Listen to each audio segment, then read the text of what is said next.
Hey little warriors, Anthea here. So I wanted to jump on this live to talk to you about the cycles of our healing. So it probably goes a little bit something like this. So usually you'll do something that will bring you some aha moments. So if it's in this group, for example, maybe you've come in, you've done a meditation, you've had a little bit of healing, or you've had something shift and you've had some of those aha moments.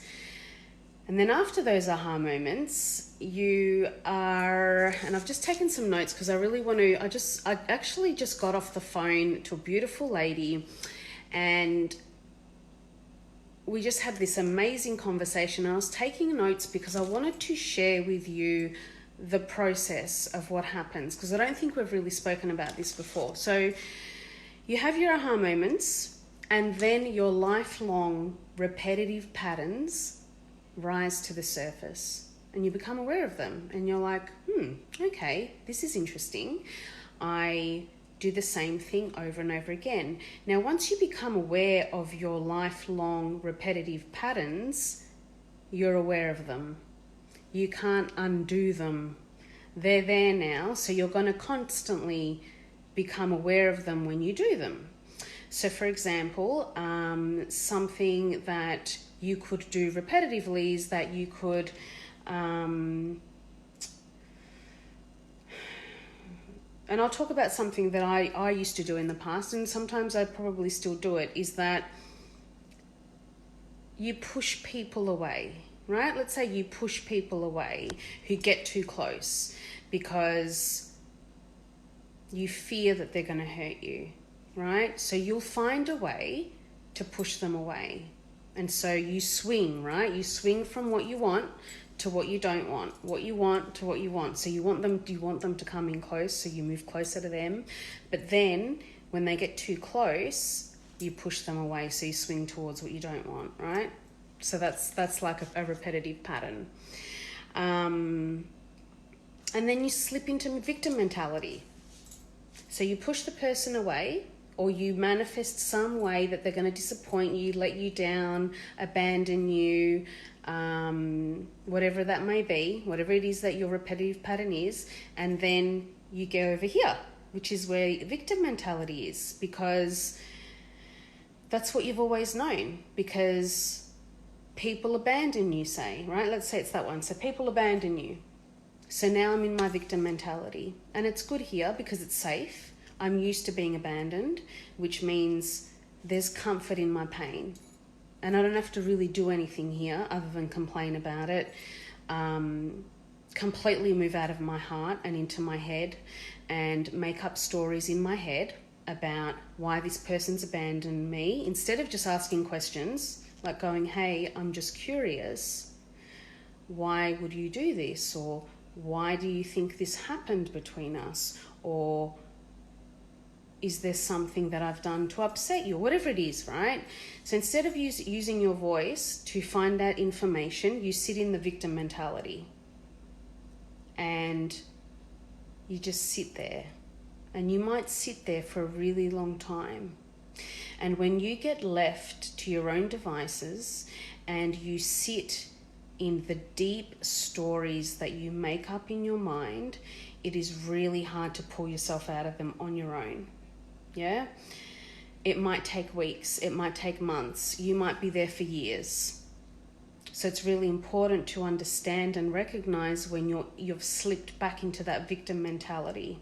And again, with the victim mentality, is once you recognize it, you can't unrecognize it. So the more work you do on yourself, the more conscious you'll be that you've actually slipped into victim mentality. So if we look at all of those steps, what it's showing us is that we've just actually arrived at another layer of our healing, or of our wounds. And just like I was talking to this beautiful lady about, someone's just touched your wound and you're like, ouch. And instead of sitting with that and going, okay, that hurt, but it's not about them, it's about me, we make a judgment and we push that person even further away and we attack them. And we're like, how could you do this to me? How could you say that to me? How could you touch my wound like that? Like, what is wrong with you? So we're actually judging them. And when we judge someone else, what we're really saying is that they've triggered something in me that hurts. They've touched my wound and it hurts. And instead of going within to look at why that hurts, I'm going to project it back onto them because I don't want to deal with my own stuff. I don't want to look at why that hurts. So I'm going to project it back onto you and judge you. So it's you. It's your fault. You're the one who did this to us, or you're the one that hurt me, and you go into victim mentality. And when you're in victim mentality, it serves a purpose. So what is the purpose that being in victim mentality serves? So being in victim mentality means that you don't have to do anything to change. You can sit in your own story for as long as you want. You can tell people your story and then they can feel sorry for you. Hi, Louise. They can give you attention. They can go easy on you because you're in that victim mentality and you're telling your story over and over again, right? And that means you don't have to use your voice and be brave and be courageous and risk becoming vulnerable, right, to make those changes. So I've spoken to a lot of people lately who believe that confrontation has to result in an argument or a collapse of a relationship or the tower coming down. And at some point in time, we must have created a belief that when I use my voice, I will be attacked or I'll be hurt or they'll leave my life when I use my voice, or I'll be shamed or I'll be disrespected or whatever it is. Now that's just a belief that you created as a child, right? And that's the belief that you need to find out. Like, you need to find out what your beliefs are, because the beliefs that you create as a child, they are the structure of your belief system. And if you don't know what your belief systems are, if you don't know what your beliefs are, then they could be creating a lot of damage in your adult life. And they can be so toxic and so powerful that they can just very well damage every good thing that comes into your life, right? So I was just talking to this beautiful lady about men and how we assume the worst of our men. So we think that, you know, whatever belief we created as children, we assume the worst of the men, and we're like, oh, he must like her, or he must be sleeping with her, or he's not replying to me because of her, and da-da-da-da-da. And really, it's because our belief is so strong. So it doesn't matter which man comes into your life, or woman, whichever way it goes. If your beliefs are that all men will abandon you, or you can't trust men, you could have the nicest man come into your life and you will sabotage it because your belief system is so strong that it will destroy everything and anyone in its path just to make you believe that your belief is true. And that's how beliefs work. So that's why I keep talking about beliefs, because they are intense and they are crazy. And if you wear those beliefs, it's like you're wearing them as glasses, right? And it's not until you take those glasses off that you can look at people differently. You can look at situations differently. You can begin to look at your past and recognize what you did to cause your marriage to break down, what you did to push that man or that woman away who was actually a really nice person. So it's intense and it's complicated, and we co-create these things. It's not just you, it's the other person too. You look for someone to confirm that your belief is real, and they look for someone to confirm that their belief is real. And so we attract each other so that we can convince each other that our beliefs are real. So I'll move on from that because I could keep talking about beliefs all night. So then when you become aware of your beliefs, you can't unbecome aware of them. You're stuck with them. You have to get on the train that moves forward now, and you have to do things to change, because if you don't do things to change those beliefs and those repetitive patterns, then when you feel stuck, it's going to become harder. The lesson will keep coming in harder and faster until you begin to use your voice or whatever it is you need to do to change it. So if you're feeling stuck, Or if you are feeling like you're having a really difficult time, it could be because you're ignoring those messages that are coming in. So Lou's just saying, yes, so many needs to get defensive. Yep. Personal responsibility, we all do say, yeah, exactly. And integrity, it's so important to have integrity and take responsibility for our actions. And so instead of blaming and judging and pointing the finger at everyone else, we're going to point it at ourselves, because we actually create all of it. We create the drama, we create the love, we create the chaos, we create the beauty. That's how powerful we are. So it's so important. And then that confrontation, it doesn't have to end in a disaster. The tower does not have to come tumbling down just because you used your voice to express that you want something, or because we teach people how to treat us. And so if you're the kind of person who never asks for what you want in relationships, and then you never get what you want, and then you're disappointed, you can't blame the other person, because you've never taught them how to treat you. You haven't taught them about your wounds and the things that you're sensitive about. And you have to be brave on this journey. You have to be brave and use your voice to ask for what you want. And if you do ask for what you want and that person doesn't accept you or doesn't understand you, maybe that person isn't for you. Yeah, maybe that person is going through something where they can't be in this right now or ever. And so wouldn't you rather know? Wouldn't you rather use your voice and find out now than wait 10 years and go, oh my God, why didn't I do this 10 years ago? Right? Thank you, Lou. Love you too. Love you for all of your support. It really means a lot. I love the messages of support that I get. So it's really important to use your voice, and because you want to recognize these beautiful people when they come into your life, because they will come into your life because you are beautiful. And that's why people get confused, because at the start it's all beautiful and lovely and you guys get along so well and there's just love and love and love, and then something happens and it causes things to shift. And so instead of us going into victim mentality and going, oh my God, I can't believe this is happening to me, they're abandoning me, or whatever it is, we got to stay. We've got to lean in and say, hey, I'm just curious.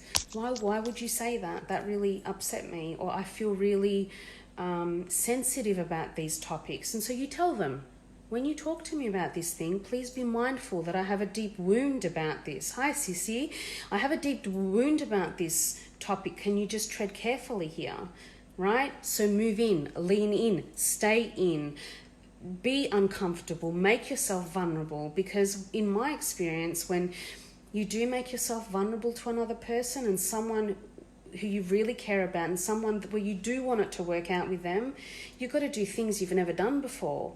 And so you make yourself vulnerable and you tell them, this is really hard for me to do. I'm not used to expressing what I want in a relationship, but I'm doing it because you are really important to me and I don't want to make the same mistakes of the past. So this is me trying to use my voice to share with you that something has hurt me, or I really have this deep burning desire for this, or whatever it is. And what will happen is they will become vulnerable too, and they will hold space for you to express, and they will share with you a deeper part of them. And that is how you form a deep connection with someone. But you have to be brave. And when you're brave, you get a reward. And that's the way that it works.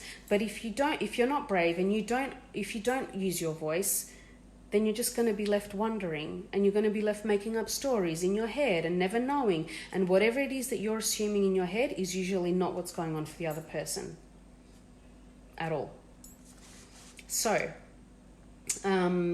be mindful not to sabotage the beauty that comes into your life, and be mindful that you create all of it and that you do have the power within you to change it.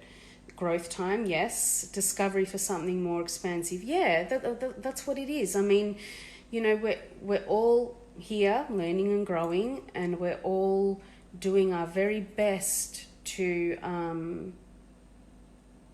be better people. And so You know, that saying that I keep hearing, if you want something you've never had before, you've got to do things you've never done before. And yes, it's scary as hell, but you need to be brave. You need to be brave to be on this journey. You need to be brave to ask for what you want, because you are the most important person in this world, and you should never suppress who you are for anyone.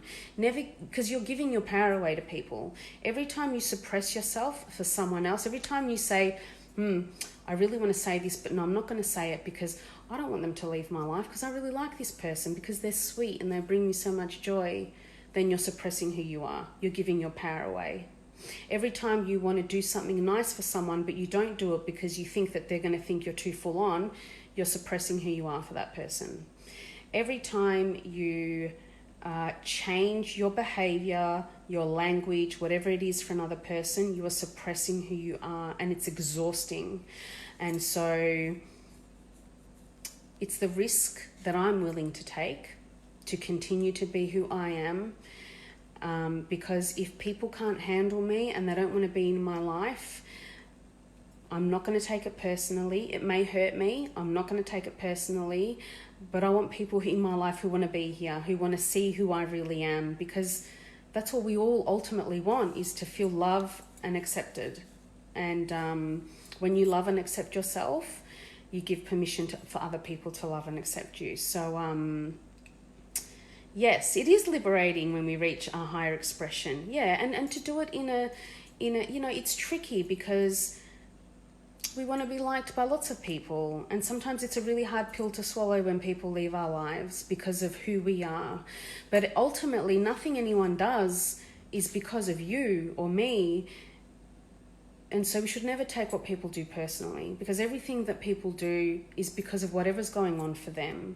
And so if you can take away from this video these two things: one is never to assume anything, nothing. Do not assume, unless you have hard facts that words have come out of that person's mouth, you've asked them or they've told you, do not assume anything. Know that you know nothing until you ask. And the second one is to not take anything anyone does personally. Yeah. So I walked past this lady the other day in the street, and I said, "Morning." And she looked up at me and she went, "Morning." And she wasn't happy. She didn't smile. Now, I didn't take that personally because I don't know what was going on for her. I don't know what her morning was like. But I wanted to say good morning, so I did. And she said good morning back, which was nice. But I didn't take the way she looked at me personally, because it's not about me. I didn't go into a story, oh my God, why didn't she smile at me? Oh my God, what did I do? Did I do something wrong? And then you go into this story. No. Whatever's going on for her is going on for her, so it's not about me. It's the same when people say things to you that are hurtful.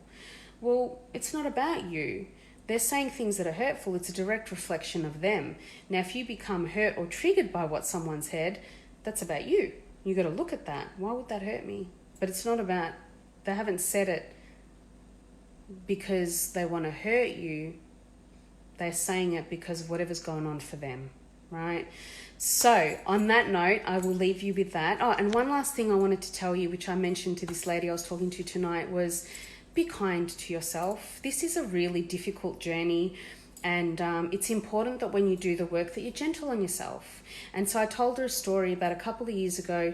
I set a reminder every day at 1 o'clock, and I called it I Love You O'Clock. And every day at 1 o'clock, my alarm would go off, and it would remind me to tell myself that I loved myself, because it would bring me back into my heart, and it would remind me to stop beating the shit out of myself. And so that's what I did. So do whatever it is that you need to do to keep dropping back into your heart and out of your head. So thank you for watching. Sending you all so much love. Thank you, Lou, for all your love and support. And I will see you guys soon. Bye.